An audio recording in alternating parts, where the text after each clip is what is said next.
Bonjour à tous, merci de nous rejoindre pour cette édition spéciale République démocratique du Congo. Nous sommes en compagnie de l'honorable Francine Muyumba. Bonjour, honorable. Bonjour, Madame Pamela, merci. Alors, honorable, merci d'avoir accepté de répondre à cette invitation.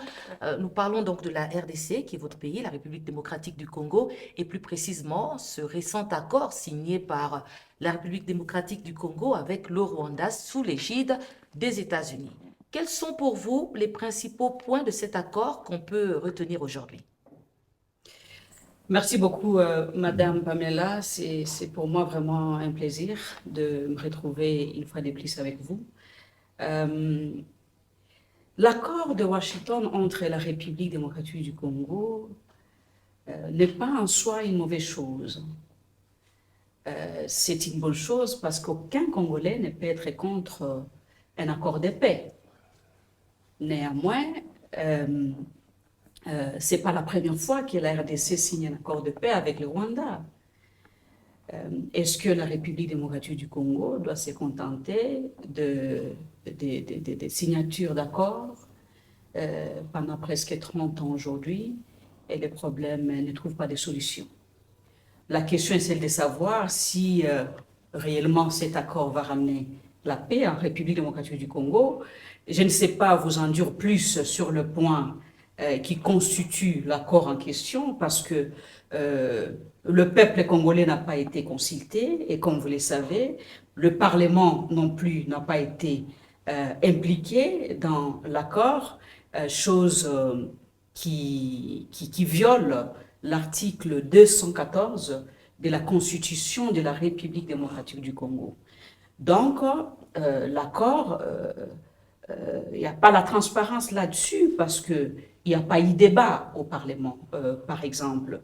Et c'est à travers la représentation nationale que le peuple congolais peut également comprendre ce qui se passe. Mais ça n'a pas été fait avant de conclure également les deals parce que, rappelons que l'accord a été signé, l'accord de paix a été signé le 27 juin 2025. Le gouvernement rwandais l'avait directement déposé au Parlement et ratifié. Malheureusement, la République démocratique du Congo ne l'avait pas déposé au Parlement et on se pose plusieurs questions pour savoir pourquoi. Donc, il y a plusieurs zones d'ombre là-dessus. Pensez-vous que le président Félix Tshisekedi, qui est parmi les signataires de cet accord, va accepter de revoir la procédure, la manière dont ça a été fait, ou va accepter, ou pourrait accepter d'amener cet accord sur la table du Parlement pour essayer de bien faire les choses et contenter et rassurer l'opinion internationale et nationale? Bon, la Constitution de la République du Congo est claire concernant la séparation de pouvoir. Ce n'est pas une décision qui doit émaner du président de la République. Le président de la République est comme institution, il est président de la République, il y a l'Assemblée nationale, il y a le Parlement, ainsi que les cours et tribunaux, ainsi de suite. Alors, chaque institution a son pouvoir. Et le Parlement, dans son pouvoir, a failli également parce que le Parlement pouvait solliciter ou demander ces textes au gouvernement, tout comme le gouvernement, parce que les responsabilités sont partagées. Oui. Le gouvernement a failli dans sa responsabilité de présenter cet accord, de déposer ça au Sénat pour l'autorisation de la loi de ratification, et l'adoption de la loi de ratification, et du coup aussi, le Parlement a échoué parce que le Parlement pouvait exiger ou convoquer le ministre en charge des Affaires étrangères pour qu'il aille expliquer à la représentation nationale ce qu'il en est de cet accord. Au finish, ça pose problème. J'ai suivi le président de l'Assemblée nationale, d'ailleurs, qui faisait partie de la délégation du président de la République, dire que non, voilà, nous venons de signer et que maintenant, nous allons voir, le président a promis de nous renvoyer les textes. Ce n'est pas le président qui doit vous promettre de renvoyer les textes. Vous êtes président de l'Assemblée nationale. Et puis le président de l'Assemblée nationale n'est pas l'Assemblée nationale. Alors, quand il parle là-bas, il parle au nom de qui? quand on parle des lois qui doivent être adoptées, c'est la représentation nationale qui adopte les lois et qui autorise. Ce n'est pas le président de l'Assemblée nationale qui est d'ailleurs un membre du bureau qui dirige l'Assemblée nationale et qui ne représente qu'une seule chambre du Parlement. Le Parlement a une chambre basse et une chambre haute. Et la chambre haute, on n'a rien vu. Donc un texte qui vient de l'Assemblée nationale monte au Sénat, et voilà, ainsi de suite, selon la procédure constitutionnelle, chose qui n'a pas été faite. Alors, si le président, donc, nous sommes dans une dictature où on dit, ça dépend de la volonté du président de la République. Madame, ça ne dépend pas de la volonté du président de la République. C'est la constitution de la République démocratique qui l'est dit, de la République démocratique qui l'est dit, et de la République démocratique du Congo qui l'est dit. Et nul n'est au-dessus de nos lois, y compris le président de la République. Alors, honorable, l'accord est déjà là, il a été signé, même s'il n'a pas été ratifié. Y a-t-il un moyen de l'examiner en profondeur afin qu'il puisse réellement profiter aux populations de l'Est? Bon, selon les usages internationaux, comme vous le savez, lorsqu'on signe des accords, il y a toujours des paragraphes où on dit l'accord entre en vigueur, je ne sais pas la date de son entérinement ou de sa signature, ainsi de suite. Je me pose maintenant la question, l'accord a déjà été signé, le Congo a déjà pris ses engagements, le président de la République ou le Parlement l'examinait pour quel bien? Parce que tout a été conclu et les partis sont rentrés pour assurer la mise en œuvre de l'accord. Maintenant, ce qui sera discuté au Parlement, ça sera pour quelle fin? Parce qu'il fallait que ça se fasse avant pour permettre à la représentation nationale d'avoir ses recommandations là-dessus et de bien analyser les choses parce qu'il s'agit de la souveraineté de la République démocratique du Congo. Le président de la République passe, les institutions et la République démocratique du Congo restent. Lorsqu'on engage le pays dans des deals pareils, à long terme, et lorsque le président ne sera pas là, ou ceux qui ont eu à négocier les accords ne seront plus là, on laisse le pays en difficulté. Donc, du coup, il fallait les faire bien avant, pendant les négociations, pour permettre au peuple de s'exprimer, afin que ces recommandations puissent également figurer dans les textes finaux de l'accord avant toute signature, chose qui permettra la participation du peuple congolais ainsi que de la représentation, ne fût-ce que la représentation nationale, parce qu'on estime que la représentation nationale représente également ces peuples-là. Alors, la représentation nationale n'a pas été consultée et au finish, on se pose des questions. Si le régime en place a perdu quoi? Parce qu'ils ont plus de 90%, plus de 98% des représentations des membres du Parlement. Pourquoi avoir perdu du Parlement? Parce que vous considérez que vous avez gagné les élections, les élections d'abord qui étaient contestées, de toutes les façons organisées dans le mécanisme que nous connaissons tous. Alors, maintenant, en quoi on se dit qu'on a une majorité? Lorsqu'on ne sait pas passer un texte au Sénat ou à l'Assemblée nationale pour examen ou adoption. Alors, on se pose beaucoup de questions là-dessus. Alors, est-ce que cela signifie que vous ne croyez pas à la mise en place de mesures, ou bien de mécanismes de suivi sur l'application de cet accord sur le terrain? Ma sœur, je serai très honnête avec vous. Un mécanisme sans capacité de sanction n'est qu'un simple observateur. Un simple observateur parce que ça ne garantit pas la paix. Ça ne garantit pas la paix. Quels sont les mécanismes? Quels sont les mécanismes des sanctions? Quelles sont les capacités qu'il y a des sanctions là-dessus? On n'en sait rien. Le gouvernement congolais n'a rien expliqué là-dessus. Alors tout est flou. Et c'était ça les questions que la représentation nationale devrait poser comme question avant d'entériner cet accord. Ce n'est pas les questions que nous devons nous poser aujourd'hui. Ce sont les questions qu'il fallait se poser depuis longtemps, depuis le traitement de cet accord. Alors moi je trouve que du coup il n'y a pas de mécanisme fiable de mise en œuvre ou de suivi, si je peux le dire, si vous le permettez, en tout cas, ça ne garantit pas la paix. Parlons justement de paix.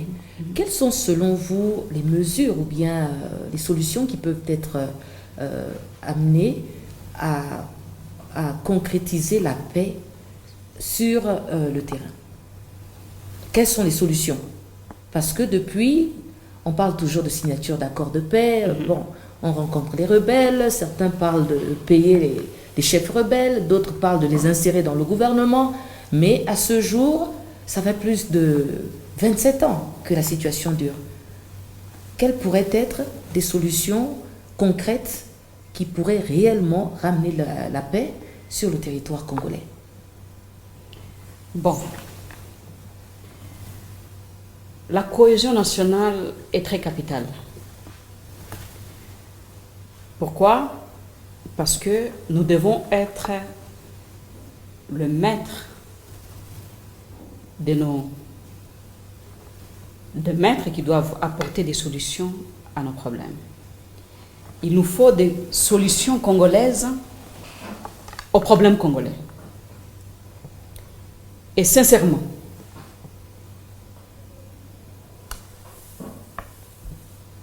gérer les causes profondes de ces conflits. Tant que nous ne serons pas en mesure d'attaquer les causes profondes des conflits, nous continuerons à faire les tours du monde et nous n'aurons pas de solutions. Notamment le développement de notre pays. C'est très capital parce que nous devons être à mesure de sécuriser l'ensemble du territoire national. C'est aussi un problème de leadership. Cela veut dire que les ressources du Congo ne doivent pas devenir un obstacle pour la paix et la stabilité de la République démocratique du Congo, mais plutôt une solution pour apporter la paix et la stabilité pour les Congolais. La gestion de nos ressources minières, la transparence, la lutte contre la corruption, la démocratie, la bonne gouvernance, ce sont les choses qui peuvent nous garantir la paix et la stabilité de la République démocratique du Congo. Nous ne pouvons pas avoir de personnes qui pillent les ressources de l'État, des individus, et dans l'impunité, tout le monde regarde comme si rien n'était. Et au finish, il faut mettre des mécanismes en place qui peuvent nous assurer la bonne gouvernance en respectant les lois du pays. Et là, je parle de la loi suprême qui est la constitution de notre pays. Lorsque les individus se placent au-dessus de la constitution, de nos lois, nous aurons toujours le problème. C'est pour cela que nous devons faire en sorte que tout le monde respecte nos lois, respecte la constitution. Chaque institution joue son rôle, comme il se doit. Nous ne pouvons pas avoir un parlement des façades qui ne contrôle pas l'exécutif, comme il se doit. Voyez-vous, des détournements répétitifs par les membres du gouvernement qui restent en fonction, par des personnes qui semblent être puissantes ou les hommes forts de la République. Tant que ces problèmes-là ne seront pas traités, la République démocratique du Congo n'aura jamais la paix. Écoutez, nous sommes les maîtres de notre destin. La sécurité de la République démocratique du Congo, c'est notre responsabilité. Ce n'est ni la responsabilité de nos voisins, ni la responsabilité de la communauté internationale.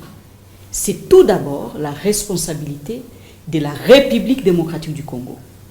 La gestion de nos finances publiques. Comment est-ce que nos militaires sont formés? Comment est-ce qu'ils sont payés? Tout ça, ça pose beaucoup de questions. Lorsque un militaire qui va au front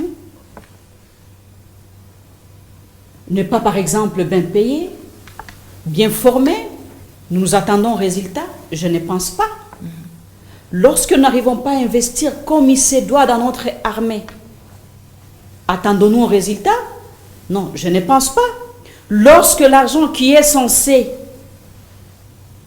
être investi dans l'armée est détourné par ceux qui sont censés faire leur travail, et alors, on va toujours s'attendre à avoir la paix?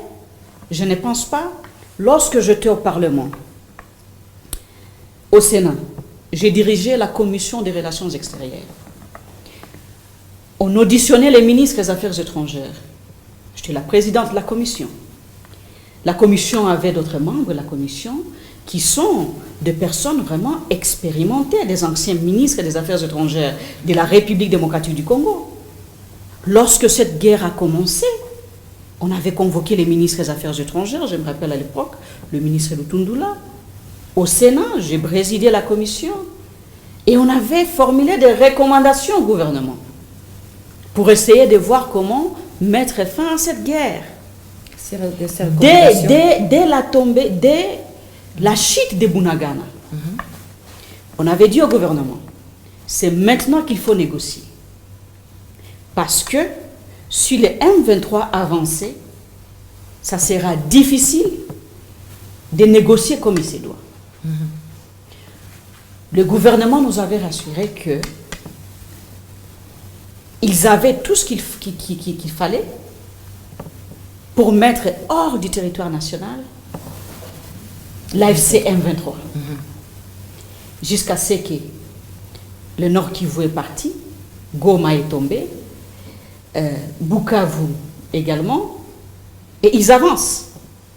Le gouvernement continue à donner leur narratif qui existe depuis la chute de Bunagana, en instaurant d'abord l'état de siège, qui est des mesures spéciales selon notre constitution, mais qui a été normalisé par le gouvernement jusqu'à la chute de Goma et de Bukavu et jusqu'à aujourd'hui.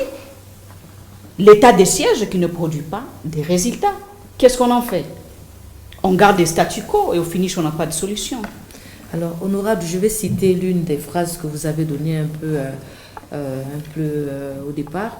Vous avez dit il faut des solutions congolaises aux problèmes congolais. Ouais. Est-ce qu'aujourd'hui, vous avez cette impression que les Congolais vous ont trahi ou ils n'ont pas réussi à apporter les solutions aux problèmes que nous évoquons, le M23 par exemple, et avec la signature de cet accord qui se retrouve à l'extérieur, Washington est médiateur, on a le Qatar.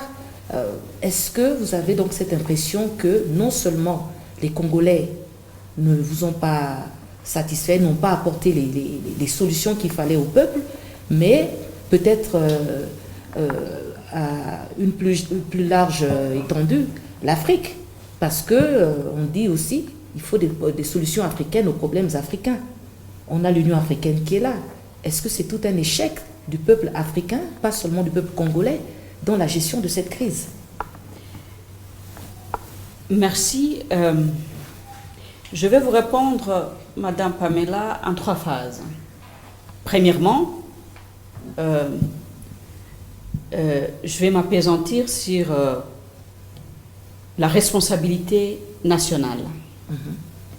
Ensuite, je toucherai la responsabilité sous-régionale et régionale.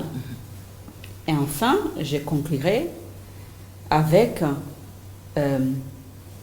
les Qatar, les États-Unis, ainsi de suite. Concernant la responsabilité nationale, je l'ai dit tout à l'heure que nous sommes le maître de notre destin. Personne ne viendra trouver des solutions à nos problèmes tant que nous-mêmes, Congolais, nous n'arrivons pas à nous battre pour défendre notre pays et pour assurer le développement qu'il faut pour le peuple congolais. La seule solution actuellement pour résoudre les causes profondes de tous ces conflits, c'est un dialogue national inclusif. Comme initié par nos pères spirituels, la CENCO et l'ECC, chose qui a été rejetée en bloc par le régime en place. Et je ne vois pas d'autres ici. Je ne vois pas en tout cas parce que ça fait près de 3 ans aujourd'hui, ou 4 ans, que les gouvernements défilent dans les institutions internationales et dans les puissances et pour chuter avec un accord que je considère fragile et pour lequel les Congolais ne doivent pas espérer. Concernant la responsabilité régionale et sous-régionale, c'est avec déception que je vous dis que nos organisations sous-régionales et continentales ont failli à leur mission. Ont failli à leur mission parce que l'Afrique ne parle pas d'une voix. Et ça pose déjà problème. Lorsque la SADC n'arrive plus à trouver des solutions aux problèmes qui affectent ces pays membres, là on se pose encore la question sur l'efficacité de l'organisation. Lorsque nous touchons maintenant l'organisation mère, l'Union africaine, qui est l'Union africaine,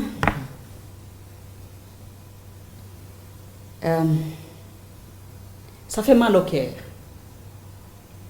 de voir que c'est le monde entier maintenant qui parle de l'Afrique, parfois sans l'Afrique, parfois sans l'Afrique. Et ça, en tout cas, le peuple africain ne sait plus quoi attendre de l'Union africaine à ces niveaux. Espérons qu'ils peuvent améliorer les choses. J'ai passé presque toute ma jeunesse dans l'Union africaine, comme présidente de l'Union panafricaine de la jeunesse, comme vous le savez. J'avais l'occasion de participer à toutes les instances de prise de décision, y compris l'Assemblée des chefs d'État et des gouvernements. Alors, je ne vois pas de conflits en Afrique que l'Afrique ne peut pas résoudre. C'est pour cela qu'il y a des pays qui sont en train de perdre espoir dans notre organisation régionale et même des organisations sous-régionales. Regardez la situation dans l'Afrique de l'Ouest, ça échappe les organisations sous-régionales.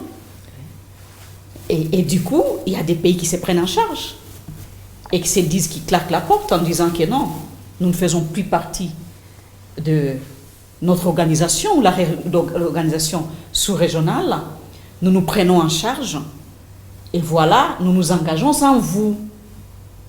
Et c'est là où nous sommes entrés, c'est là où toutes les organisations, je vois toutes les organisations sous-régionales, c'est ça le chemin que ces organisations sont en train de prendre. Aujourd'hui, c'est l'Afrique de l'Ouest, et demain ça peut être l'Afrique australe, avec la SADC.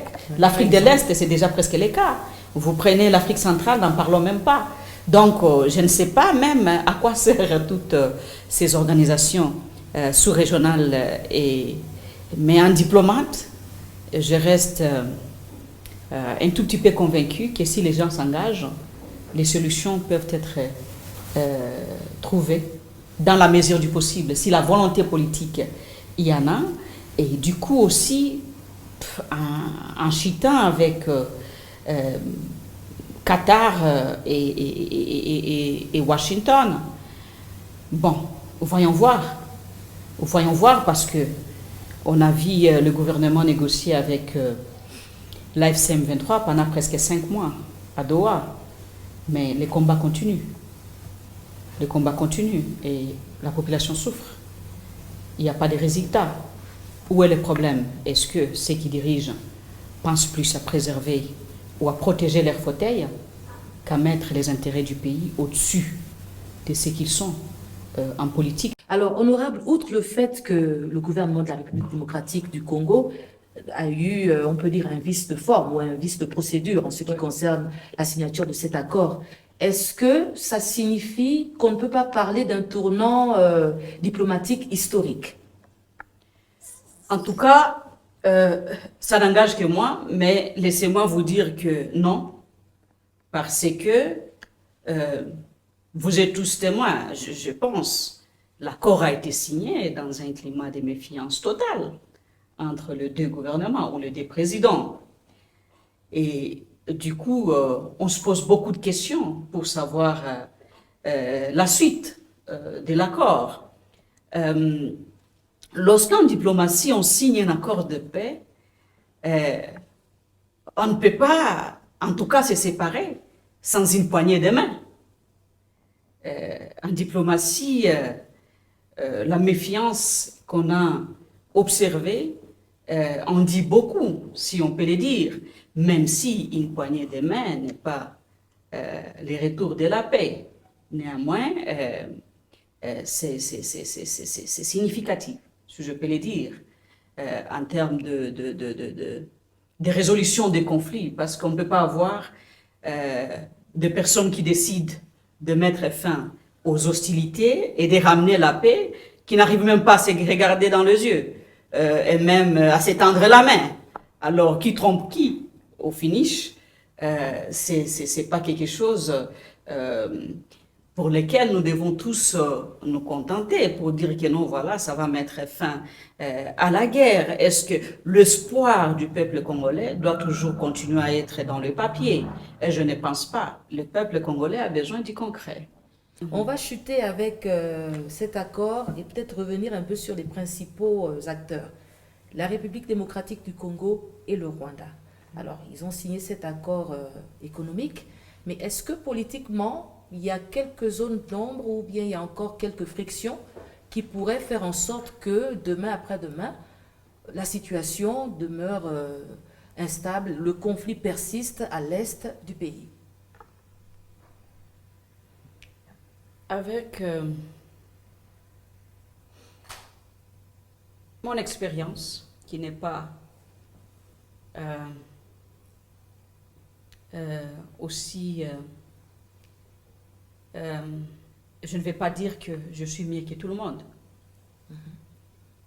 Mais tout ce que je peux dire est que un accord ne peut fonctionner que lorsque la volonté politique n'existe pas ou n'existe que dans des discours politiques, dans des discours vides, pour qu'il y ait des résultats sur le terrain, il faut qu'il y ait la sincérité et la volonté politique des partis qui ont signé l'accord. Et si il n'y a pas cette volonté politique, il faut oublier. Il faut oublier. On a vu les gens se réjouir à Kinshasa, faire des shows pour la signature de l'accord. Mais écoutez, on ne peut que se réjouir lorsqu'on verra des résultats. Ce n'est pas le moment de se réjouir. Ce n'est pas le moment de se réjouir. Tout le monde a besoin de la paix. Le peuple congolais est fatigué. La souffrance touche presque tout le monde. Moi qui vous parle, j'ai une très grande famille dans l'est du pays. J'ai une très grande famille dans l'est du pays, que ce soit dans le nord Kivu, sud Kivu, ainsi de suite, et dans les Maniema. Donc du coup, je ne me réjouis pas de la souffrance de mes frères et sœurs. Je ne me réjouis pas de voir des mamans, des enfants qui mettent des objets à la tête pour fuir et se déplacer. Je ne me réjouis pas également de difficultés humanitaires ou de problèmes humanitaires liés à la guerre. Du coup, nous devons mettre fin à tous ces conflits. Nous devons nous mettre ensemble, nous regarder droit dans les yeux et nous dire des vérités, sans exclure qui que ce soit. Impliquer toutes les forces vives de la nation. L'opposition, le pouvoir en place, c'est ça un père de famille. Un père de famille ne fuit pas ses responsabilités en pensant que c'est l'extérieur qui va nous ramener la paix. Pas du tout. Un père de famille, qui est le président de la République, à un moment donné, qui doit prendre des décisions impopulaires, qui ne fait pas peut-être plaisir à son camp, mais pour trouver des solutions aux problèmes du pays, sans diviser le peuple congolais. On ne peut pas avoir un régime qui divise le peuple. Il n'y a plus de cohésion en République démocratique du Congo. Le peuple congolais est divisé, surtout lorsque le membre du gouvernement passe dans des médias locaux en disant qui est congolais, qui ne l'est pas. En considérant certains Congolais d'être des Congolais de deuxième, de second hand, comme on dit en français, et des Congolais de première classe et consorts, et Congolais conformément à la constitution de la République démocratique du Congo, n'est pas Congolais selon la volonté de la classe politique ou du régime en place. Mais honorable... Et du coup, ça divise. Il faut la cohésion nationale. Le président de la République a la responsabilité capitale de pouvoir ramener les Congolais sur une table et trouver des solutions aux problèmes qui nous affectent. Oui, honorable, vous parlez de cohésion, mais est-ce que ce n'est pas aussi en référence à cette problématique, ce problème de la balkanisation du pays? Je suis contre la balkanisation de la République démocratique du Congo.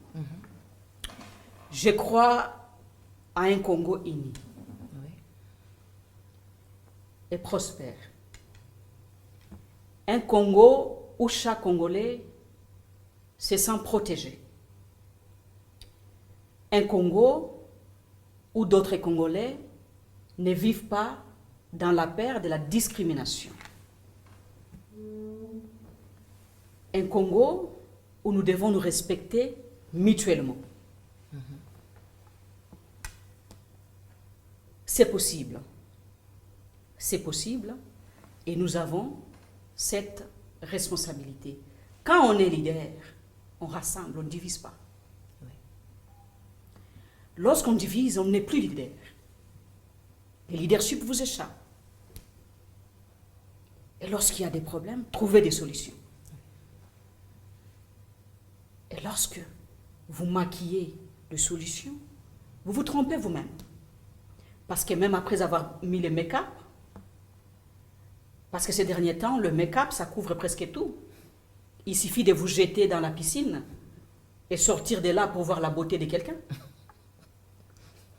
Même si on maquille les choses en essayant de trouver des façades, ça ne sert à rien parce que les problèmes, tu vas les retrouver là-bas. Oui. Mon père me disait chaque jour que lorsque quelqu'un s'enivre, en fouillant les problèmes, il pense que c'est ça la solution. Mais lorsque l'alcool quittera son corps, il va trouver les problèmes là où il a laissé. Tout à fait. Ça ressemble à l'accord de Washington. Donc les problèmes congolais sont toujours là. Et il n'y a pas de solution à ces problèmes. Donc, j'en appelle au leadership, à la cohésion nationale, à la volonté d'unir le peuple congolais, à la volonté d'aller vers la cohésion nationale. Je combats la balkanisation de notre pays. Je crois fortement à l'unité des Congolais et au développement de la République démocratique du Congo. Je crois à la bonne gouvernance et je crois à la tolérance. Merci, honorable. Merci beaucoup, Madame Pamela. Merci pour cette invitation. C'est vraiment un plaisir. C'était un plaisir partagé. Alors, chers téléspectateurs, vous l'avez entendu, cet appel, je ne vais pas le répéter, l'honorable Francine Mouyumba a demandé la cohésion et puis c'est sur cette note donc que je vous dis au revoir et merci de nous avoir été fidèles. Likez la vidéo, likez le podcast, suivez-nous sur ces réseaux et je vous promets qu'il y aura beaucoup plus d'épisodes aussi intéressants que celui-ci. Merci encore une fois et au revoir.